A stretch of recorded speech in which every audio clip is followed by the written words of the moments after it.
दोस्तों, मैं सर्वेश कुमार शुक्ल कक्षा 10 यूपी बोर्ड काव्यखंड के प्रथम पाठ सूर के पद का तीसरा वीडियो लेकर आया हूँ। आज से एक हफ्ता पहले सूर के पद का पहला व दूसरा वीडियो अपलोड किया था, जिसमें 1 से 8 पदों की व्याख्या काव्यगत सौंदर्य सहित किया गया है। आज के इस वीडियो में सूर के 9वें पद से व्याख्या करेंगे। तो आइए शुरू करते हैं।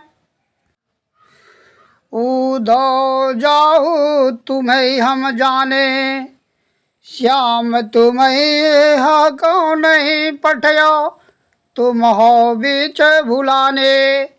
ब्रज नारिन सो जोग कहता हो, बात कहत न ल जाने। बड़े लोग न विवेक तुम्हारे, ऐसे भय अयाने। हम सौ कही लई हम सही के, जियल गुनी लेहु सयाने। कह अबला कह दशा दिगंबर, मष्ट करो पहचाने। साच कहो तुमको अपनी सो, बूझती बूझती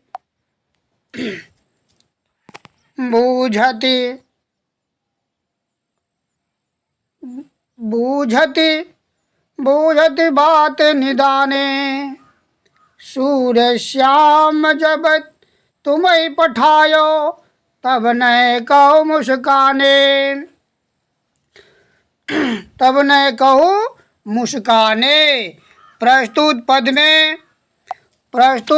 पद में सूरदास जी द्वारा उस समय का वर्णन किया गया है जब गोपियों ने तर्क देकर उद्धव जी को पराजित कर दिया है, तथा उद्धव का परिहास करते हुए गोपियाँ कहती हैं, उद्धव का परिहास करते हुए गोपियाँ कहती हैं, उद्धव उद्धव अनि उद्धव जाओ जाइए, जाओ जाइए, तुम्हें तुमको हम जाने यानी जान गई हैं या जानती हैं। यानी गोपियाँ उद्धव जी से कहती हैं कि हे उद्धव जी, जाइए, हम सब गोपियाँ आपको भली भांति या अच्छी तरह से जान गई हैं। क्या जान गई हैं? नीचे की पंक्ति से स्पष्ट होगा। श्याम तुम्हें, श्याम कृष्ण, तुम्हें तुमको, यह यहाँ, कौ को, नहीं नहीं नहीं, पठयो अन भेजा है। यानी कृष्ण ने तुम्हें यहाँ नहीं भेजा है, तुम हो बीच भुलाने। यानी तुम बीच में भूल कर, यानी तुम कहीं और जा रहे थे और रास्ता भूल कर यहाँ आ गए हो। यानी गोपियाँ उद्धव जी से कहती हैं कि हे उद्धव जी, आप जाइए जाइए, हम सब गोपियाँ आपको अच्छी तरह से जान गई हैं या जानती हैं कि कृष्ण ने आपको या तुमको यहाँ नहीं भेजा है, तुम रास्ता भूल कर यहाँ आ गए हो। ब्रज नारिन अन्य ब्रज की स्त्रियों सौ से योग साधना कहत हो अन्य कहते हो। यानी ब्रज की नारी स्त्रियों से, हे उद्धव, आप ब्रज की स्त्रियों से, ब्रज की नारियों से योग साधना की बात करते हो। बात कहत नहीं लज्जा नहीं आती। यानी गोपी स्त्रियों से योग साधना की बात करते हुए आपको लज्जा नहीं आती, लज्जा नहीं आई। बड़े लोग न विवेक बड़े लोग न विवेक तुम्हारे। बड़े लोग यानी बड़े आदमी, हे उद्धव आप बड़े आदमी हैं, लेकिन न मन नहीं विवेक मन बुद्धि आपके तुम्हारे पास या आपके पास बुद्धि नहीं है। ऐसे भय अयाने, भय अयाने, अयाने माने अज्ञानी, क्योंकि आप अज्ञानियों की तरह बात कर रहे हैं। यानी गोपियाँ कहती हैं कि हे उद्धव आप बड़े आदमी हैं, बड़े लोग हैं, लेकिन आपके पास विवेक नहीं है, क्योंकि आप अज्ञानियों की तरह बात करते हैं। हम सो हमसे कही कहा लई हम सही की। यानी हे उद्धव आपने हमसे निर्गुण ब्रह्म की बात कही, हमने उसे सुनकर और सहन कर ली। जिय गुण लेहु शयान, जिय मन हृदय, गुण विचार, लेहु लीजिए शयाने चतुर। यानी गोपियाँ उद्धव जी से कहती हैं कि हे उद्धव जी आपने हमसे निर्गुण ब्रह्म की बात कही, हमने उसे सुनकर सहन कर ली। आप अपने हृदय में विचार कर देखिए कि क्या जो आप कह रहे हैं वह सही है, क्या वह सही है। कहाँ अबला, कहाँ अबला यानी कहाँ, अबला माने स्त्री, अबला यानी निर्बल। क दशा दिगंबर, और कहाँ यह दशा दिगंबर यानी दिशा ही जिसके वस्त्र हो, वस्त्रहीन। कहाँ है उद्धव जी अपने हृदय में विचार करके देखिए कि कहाँ हम सब अबलाएं स्त्रियाँ और कहाँ यह दिशा दिगंबर यानी वस्त्रहीन योगी जन। मस्ट करो पहचाने, मस्ट करो पहचाने, मस्ट करो यानी चुप हो जाओ, पहचाने हम सब आपको पहचान गई हैं। यानी गोपियाँ उद्धव जी से कहती है कि हे उद्धव जी अब आप चुप हो जाइए, कुछ मत बोलिए, हम सब आपको अच्छी तरह से पहचान गई हैं। साँच कहो तुम कहो अपनी सौ, सौ माने कसम शपथ दे करके, साँच कहो। यानी गोपियाँ उद्धव से कहती हैं कि हे उद्धव जी साँच कहो यानी सही सही बताइए तुमको अपनी सौ, सौ माने शपथ कसम दे करके। यानी गोपियाँ निदाने बूझती बात, निदाने, निदाने माने अंत में, बूझत माने पूछती हैं बात। यानी गोपियाँ उद्धव जी को अपनी शपथ देकर कसम देकर सौगंध दे करके अंत में पूछती हैं कि हे उद्धव जी सही सही हमें बताइए, सही सही हमें बताइए। सूर श्याम जब तुम ही पठायो, सूर श्याम जब तुम ही पठायो, तब न कहो मुस्काने। सूरदास जी कहते हैं कि गोपियाँ उद्धव जी से कहती हैं कि हे उद्धव जी हमें सही सही बताइए कि जब कृष्ण ने आपको यहाँ भेजा, पठायो भेजा, तब नैको मन थोड़ा मुस्काने मन मुस्कुराए थे। यानी हे सूरदास जी कहते हैं कि गोपियाँ उद्धव से पूछती हैं कि हे उद्धव जी अंत में हमें सही सही बताइए कि क्या कृष्ण ने जब आपको यहाँ भेजा तो उस समय थोड़ा सा वे मुस्कुराए थे, थोड़ा सा वे मुस्कुराए थे। काव्य सौंदर्य, काव्य सौंदर्य में भाषा, भाषा में ब्रज भाषा, छंद में गेय पद, रस, वियोग श्रृंगार और अलंकार अनुप्रास। अलंकार में अनुप्रास लिखेंगे।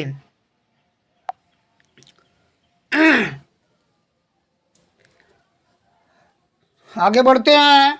निर्गुण कौन देश को वासी, निर्गुण कौन देश को वासी, मधुकर कहे समुझाई सौहदय, बूझति साँच न हासी। को है जनक कौन है जननी, कौन नारी को दासी। कैसे वरन वेश है कैसो की रसमय अभिलाषी। पावे गो पुनि कियो आपनो, जौरे करे गो गासी। सुनत मौन होए रहो बावरो, सूर सबे मति नासी। सूर सबे पद नासी, सूर सबे मति नासी। प्रस्तुत पद में उद्धव जी गोकुल में प्रस्तुत पद में उद्धव जी गोकुल में पहुंचकर गोपियों को निर्गुण ब्रह्म का उपदेश देते हैं। गोपियां साकार ब्रह्म की उपासक हैं।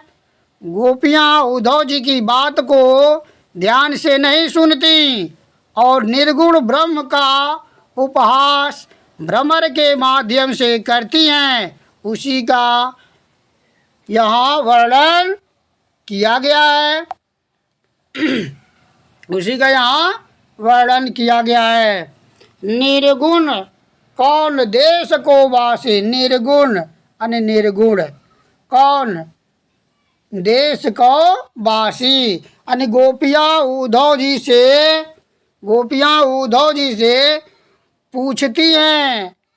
गोपियाँ उद्धव जी से पूछती हैं कि हे भ्रमर रूपी उद्धव जी, निर्गुण ब्रह्म किस देश का निवासी है। गोपियाँ पूछती हैं कि हे भ्रमर रूपी उद्धव जी, निर्गुण ब्रह्म किस देश का निवासी है, किस देश का रहने वाला है, उसका निवास स्थान कहाँ है। मधुकर कई समझाई सौहृदय। मधुकर कई, मधुकर माने भौरा, कई कहकर समझाई सौहृदय। सौहृदय माने सौगंध कसम दे करके पूछती हैं पूछती हैं साँच सही साँच न हासी। यानी गोपियाँ उद्धव जी से कहती है कि हे भ्रमर रूपी उद्धव जी, निर्गुण ब्रह्म किस देश का निवासी है, उसका निवास स्थान कहाँ है, किस देश में रहता है, किस देश का रहने वाला है। हमें सही समझाकर बताएं। हम आपसे सही जानना चाहती हैं, हंसी नहीं करती। को है जनक को कौन है। जनक माने पिता। यानी कौन पिता है, कौन पिता है।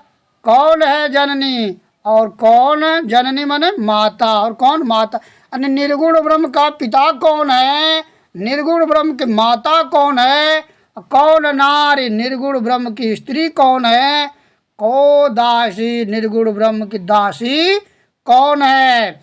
कैसे वरण माने वर्ण, और निर्गुण ब्रह्म का वर्ण कैसा है, रंग कैसा है।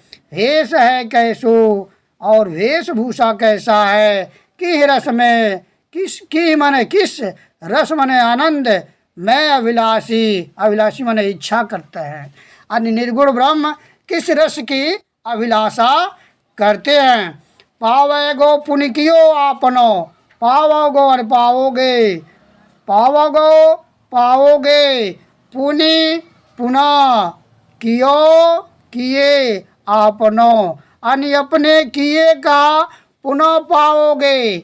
जो रे हे करेगो गासी, यानी छल कपट करोगे। यानी गोपियाँ उद्धव जी से कहती हैं कि हे उद्धव जी, ये आप अपने किए का फल पाओगे यदि छल कपट करोगे।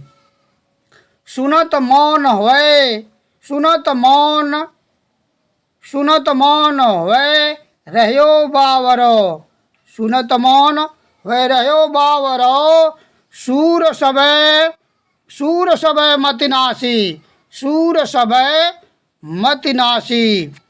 सुनत मौन। यानी सूरदास जी कहते हैं कि गोपियों के इस प्रकार बात को सुनकर उद्धव जी मौन हो गए। ऐसा लग रहा था जैसे मानो उनकी बुद्धि समय मत नाश, यानी संपूर्ण बुद्धि, समस्त बुद्धि समाप्त हो गई हो, नाश हो गई हो। सूरदास जी कहते हैं कि गोपियों के इस प्रकार की बात सुनकर उद्धव जी मौन हो गए, चुप हो गए। उन्हें देखकर ऐसा लग रहा था जैसे मानो उनकी बुद्धि नष्ट हो गई हो, उनकी बुद्धि नष्ट हो गई हो। काव्य सौंदर्य, काव्य सौंदर्य में भाषा, भाषा में लिखेंगे ब्रज भाषा, छंद में गेय पद, अलंकार में अन्योक्ति। अन्योक्ति क्योंकि भ्रमर के माध्यम से उद्धव के बारे में कहा गया है, इसलिए अन्योक्ति अलंकार है। मानवीकरण और मानवीयकरण अलंकार, और रस वियोग श्रृंगार, और रस में लिखेंगे वियोग श्रृंगार, वियोग श्रृंगार। आगे बढ़ते हैं। संदेशो देवकी सो कहियो, संदेशो देवकी सो कहियो, हो तो धाय तिहारे सुत की दया करत ही रहियो। यद्यपि टेव तुम जानती उनकी तव मोहि कही आवे। प्रातः हो तो मेरे लाल लड़ते माखन रोटी भावे। तेलऊ बटनो अरुता तो जल ताहि देखि भज जाते। जोई जोई मांगत सोई सोई देती, क्रम क्रम करके नहाते। सूर पथिक सुन मोहि रहन दिन, बढ़ियो रहत उर सोच। मेरो अलक लड़े तो मोहन, वह करत संकोच, वह करत संकोच, वह करत संकोच।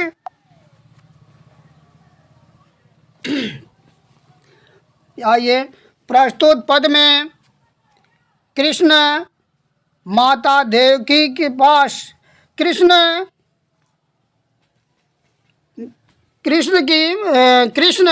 माता देवकी के पास, प्रस्तुत पद में माता देवकी के पास कृष्ण मथुरा चले गए हैं। प्रस्तुत पद में कृष्ण माता देवकी के पास मथुरा चले गए हैं।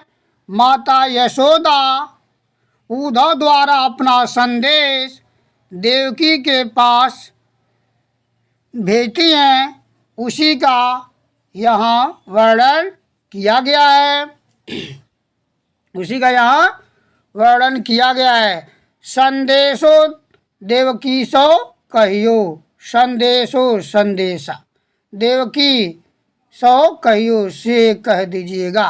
यानी उद्धव जी गोपियों से परास्त होकर जब मथुरा लौटने लगते हैं तो माता यशोदा उद्धव द्वारा अपना संदेश माता देवकी के पास भेजती हैं।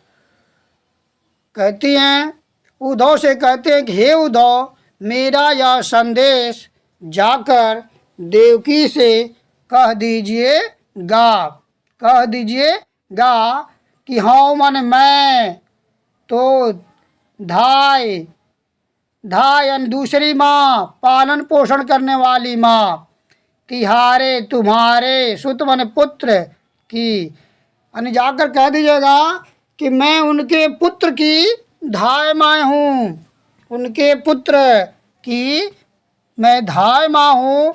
दया करत ही रहियो, इसलिए मुझ पर वे दया करती रहेंगी। यद्यपि यद्यपि टेव आदत तुम जानती उनकी।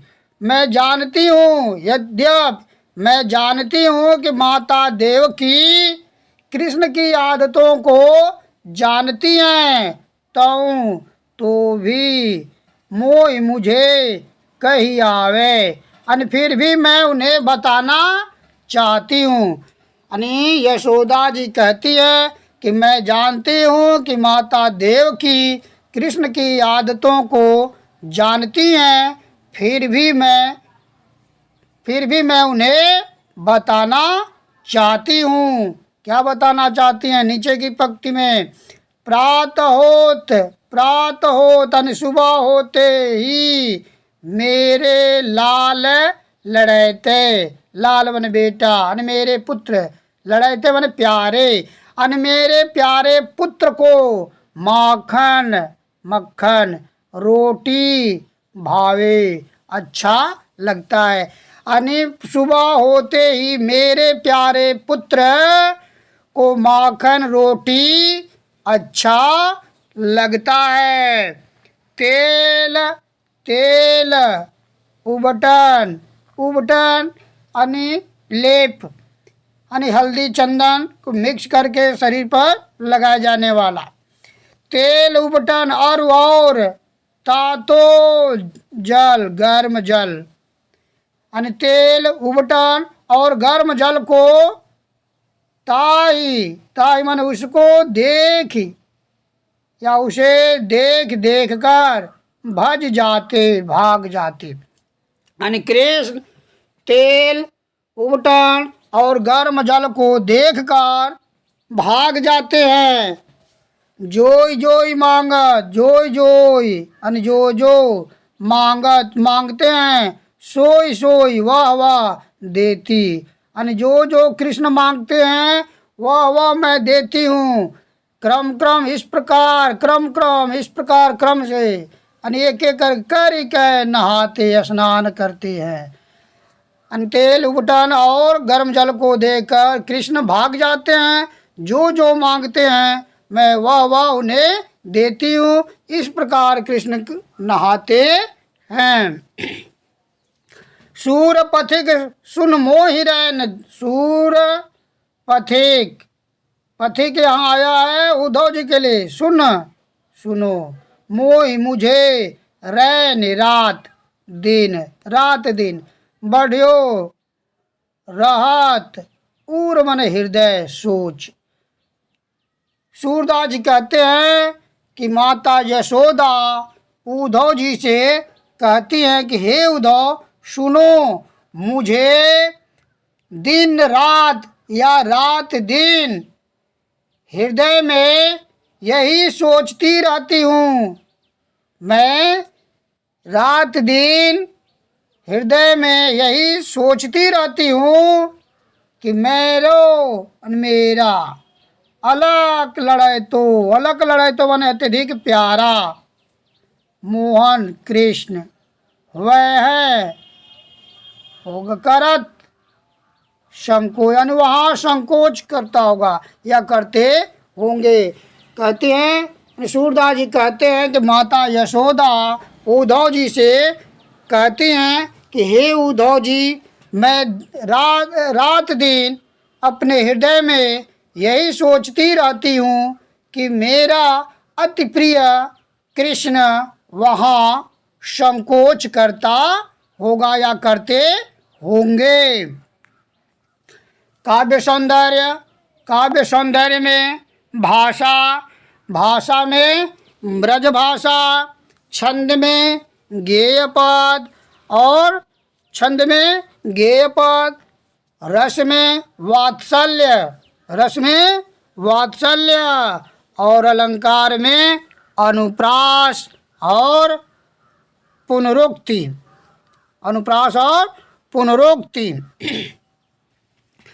आइए आगे बढ़ते हैं।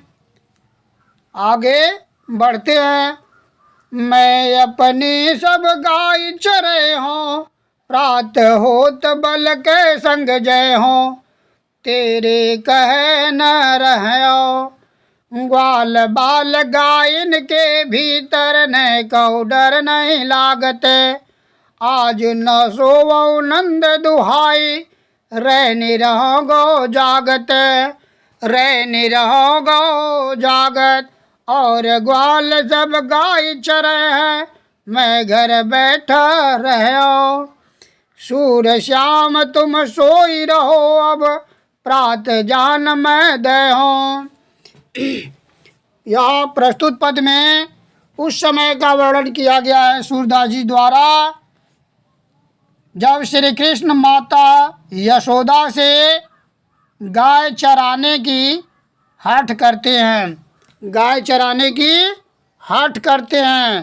प्रसंग में आप लिखेंगे, प्रस्तुत पद में उस समय का वर्णन किया गया है जब कृष्ण माता यशोदा से गाय चराने की हठ करते हैं। व्याख्या, मैं अपनी सब गाय चरे हूँ, मैं अपनी सब गाय चरे हूँ। यानी कृष्ण माता यशोदा जी से कहते हैं, कृष्ण माता यशोदा से कहते हैं कि मैं अपनी सब गाय चरे हूँ, मैं अपनी सब गायों को चरे हो चराऊँगा, मैं अपनी सब गाय चराऊँगा या अपनी सभी गायों को चराने जाऊँगा। प्रात हो तन सुबह होते ही या सुबह होने पर बल कै संग जय हो, बल कै संग जय हो, बल मन बलदाऊ बलराम, कै मन के संग साथ जय हो जाऊँगा। यानी सुबह होने पर बलदाऊ भैया के साथ जाऊँगा, तेरे कहे न रहो। यानी हे माता, आपकी बात मैं नहीं मानूंगा, तेरे कहे न रहो, तेरे कहने पर, आपके कहने पर मैं घर नहीं रहूँगा। मैं सुबह होते ही बलराम भैया के साथ या बलदाऊ भैया के साथ गाय चराने जाऊँगा।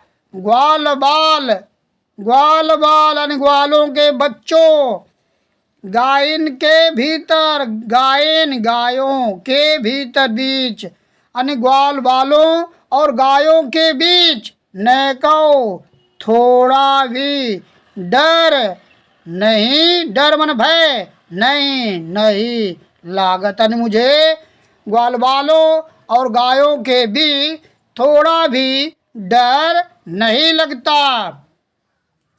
आज नहीं सोऊंगा, नंद दुहाई, नंद बाबा की सौगंध खाकर कहता हूँ। यानी कृष्ण माता यशोदा से कहते हैं कि हे माता, आज मैं नहीं सोऊंगा, नंद बाबा की कसम खाकर कहता हूँ, रैनी रात रहोगो जागत, यानी पूरी रात भर जागता रहूँगा।